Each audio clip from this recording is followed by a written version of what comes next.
Then they go into the filling of precinct delegate vacancies, which is a very interesting thing because there are vacancies and they give you four distinct methods by which there might be a vacancy. The first one is no precinct delegate was ever elected. And there will be, you could check with the Oakland County Clerk and she will tell you that there were precincts in which there was no name that was put forward. Now, both parties try to avoid that by going and finding someone and saying, would you please put in your name? Because they prefer to have people elected, but there will be some where there was no precinct delegate. The second one is where the precinct delegate died, resigned, or moved. So that's the second reason why you'd have a vacancy. The third is where the elected person fails to attend the county convention. They consider this throughout, that attendance at the county convention is extremely important. And if you don't attend, they can fill your vacancy for that convention only, just for that meeting only. And the first one is where the person who was elected a precinct delegate is also a delegate at large. And no person can have more than one position. So if the person is a precinct delegate and a delegate at large, you have to fill their precinct position. So those are the four particular areas. In every case, the vote is the same. A majority vote of the delegates present. And this is where the suggestion is, they'll just say, all right, we have these vacancies. If there's no objection, here are those to fill it. Seeing no objection, the positions are filled. So you deserve the right to have a vote, a majority vote. And Coco, got a question. Okay, so at our next meeting, which is on the 14th, when this all starts transpiring, if we know people, say in my precinct, there's positions for 5 openings, all right? 5 delegates. 5 delegates. I'm the only one there. Mm-hmm. All right, and that's the first time ever.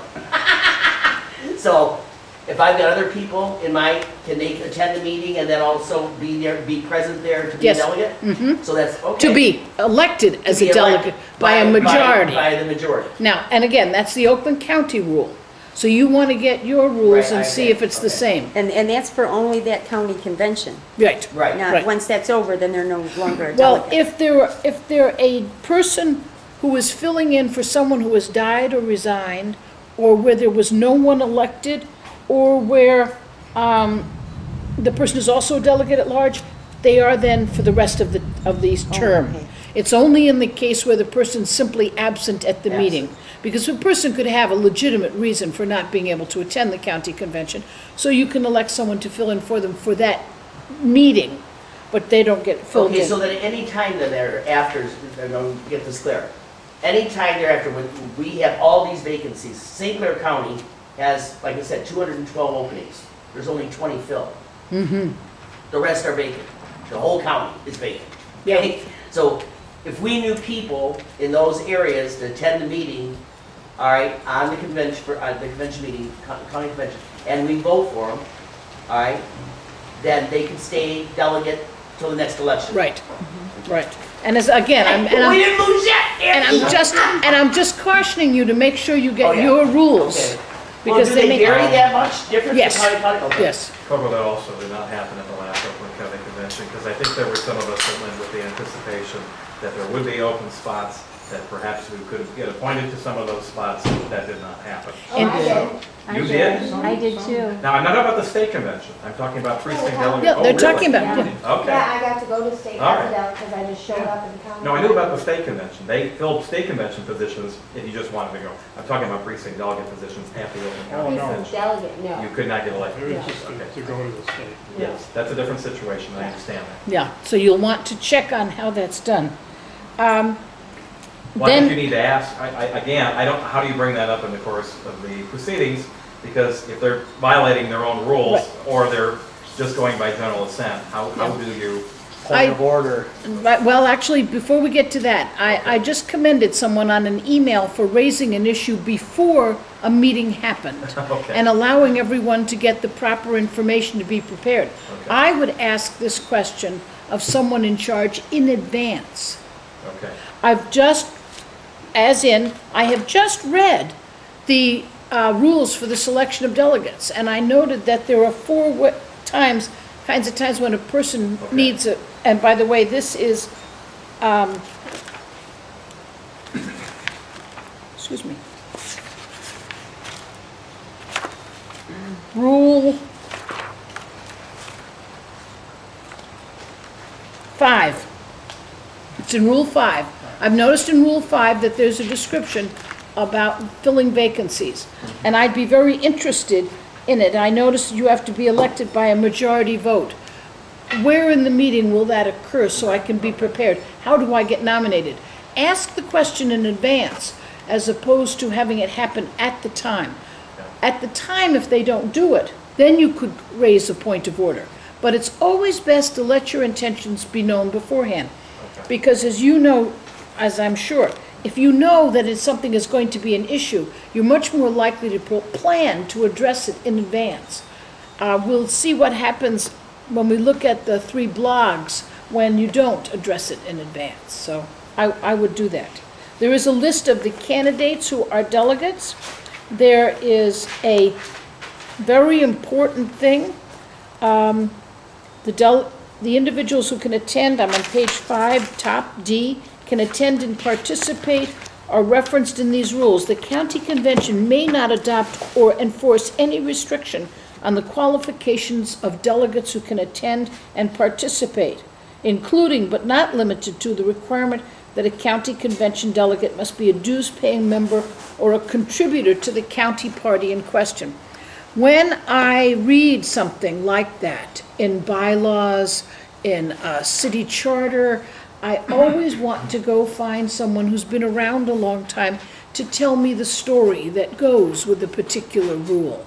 In this case, it doesn't take much to know that it must have been that at one of the conventions, at one of the county conventions, someone tried to put in the requirement that a county convention delegate must be a dues-paying member or a contributor to the party, and is a way to restrict who could be delegates, so that they have specifically adopted the rule that that's not the case.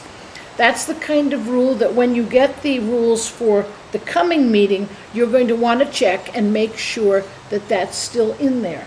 That's why even looking at former rules or the rules from a different county can give you an idea of the kinds of things. Candy, for example, you're going to look and make sure there's something like that in your rules when you read them, that there's no way that they could restrict you for a reason that has nothing to do with, Now, on my sheet, I have eligibility for the executive committee includes participation in one of the following organizations. General membership, $25, Century Club, $100, etc. now, which rule, what page are you on? Well, not on that. This I know pulled I've read up. that.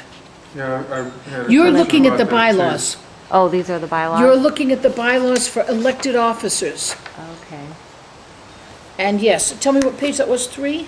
2, at the bottom of 2. Yes.